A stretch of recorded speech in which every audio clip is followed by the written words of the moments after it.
Consider చేస్తారని మీ ద్వారా ప్రభుత్వాన్ని సూచిస్తారు అధ్యక్ష. Thank you. తీన్మార్ మల్లన్న గారు. ధన్యవాదాలు అధ్యక్ష.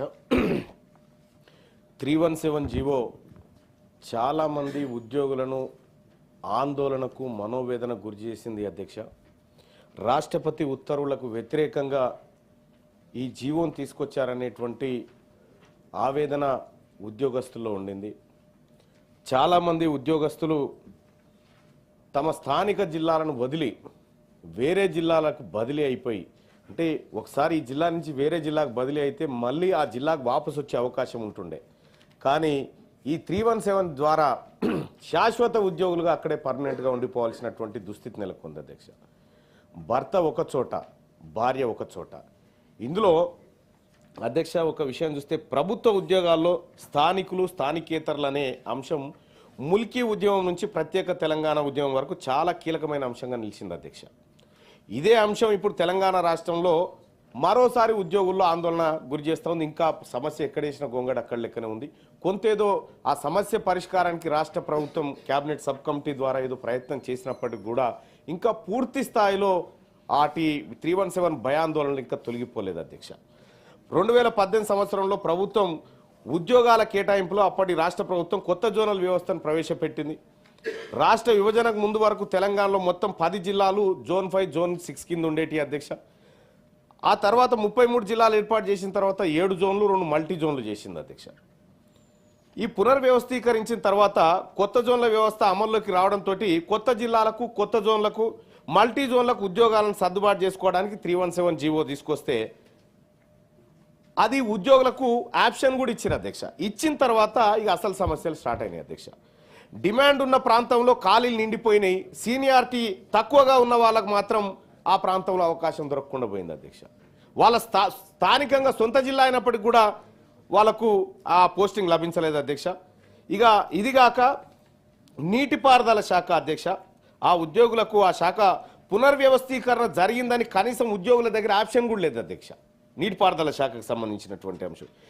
ఇక ఉద్యోగులను స్థానికత కూడా చూడకుండా వాళ్ళని ఇతర జిల్లాల్లో కేటాయించారు. కానీ స్థానికత ఆధారంగా జరగలేదు. కేవలం ఉమ్మడి జిల్లా సీనియారిటీ ఆధారంగా ఉద్యోగుల సర్దుబాటు చేశారు అధ్యక్ష. అది ఎట్లా పడితే అట్లా చేసుకుంటూ పోయారు అధ్యక్ష. గతంలో మరి ఆ ప్రభుత్వానికి ఎవరు సూచన చేసిరో ఎవరు ఏం చెప్పిరో కానీ 317 ఒక తెలంగాణ ఉద్యమాన్ని తలపించే విధంగా ఉద్యోగుల్లో తయారైపోయింది అధ్యక్ష. ఇప్పటికి కూడా ఆ పరిస్థితులు ఉన్నాయి. దీనివల్ల ఈ నీటిపారుదల శాఖలో జూనియర్లు అందరూ స్థానికేతర జిల్లాలకు బదిలీ అయిపోయినారు అధ్యక్ష. ఇది కాకుండా మహబూబాబాద్ జిల్లాలో పనిచేస్తున్న ఒక టీచర్ వాళ్ళ భర్త వికారాబాద్ జిల్లాలో పనిచేస్తున్నారు అధ్యక్ష. ఆ టీచరు స్పౌస్ కేటగిరీలో ట్రాన్స్ఫర్కి పెట్టుకుంటే డైరెక్టర్ ఆఫ్ స్కూల్ ఎడ్యుకేషన్ అధికారులు అంతర్జిల్లా ఉపాధ్యాయులు మీకు 317 జీవో వర్తించదని చెప్పి భార్య అక్కడే భర్త ఇక్కడే అధ్యక్ష. ఇదొకటి. ఉమ్మడి జిల్లాకు ప్రామాణికంగా కాకుండా ఉద్యోగి పనిచేస్తూ వేతనం తీసుకుంటున్న స్థానాన్ని పరిగణలోకి తీసుకొని స్పౌస్ కేటగిరీ బదిలీకి అవకాశం ఇవ్వాలని చెప్పి తమరి ద్వారా ప్రభుత్వాన్ని రిక్వెస్ట్ చేస్తా ఉన్నాం అధ్యక్ష. ఇక అలాగే కరీంనగర్ జిల్లా తిమ్మాపూర్ మండలంలో భార్యాభర్తలు ఇద్దరు ఒకే మండలంలో పనిచేస్తుండే అధ్యక్ష.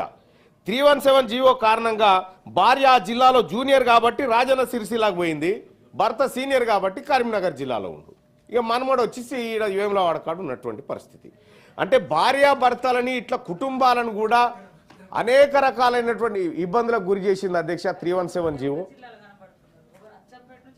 అచ్చంపేట నుంచి ఆదిలాబాద్కు, ఒకరు ఆదిలాబాద్ నుంచి ఈ వనపర్తి జిల్లాకు ట్రాన్స్ఫర్ అయ్యారు అధ్యక్ష. ఈ రకంగా ఈ ఉద్యోగుల బదిలీ వ్యవస్థ ఏదైతే ఉందో 317 ద్వారా అది సరైన విధానంలో జరగలేదు. సో గత ప్రభుత్వం చేపట్టినటువంటి ఈ పొరపాటును ప్రస్తుత ప్రభుత్వం సరిచేసే అవకాశం ఎంతవరకు ఉంది, ఎప్పటిలోగా చేస్తారు, అసలు 317 బాధితులకు ఈ రాష్ట్ర ప్రభుత్వం ఇవ్వబోతున్న భరోసా ఏందనేది తమ ద్వారా నేను ఈ ప్రభుత్వం ఉంది.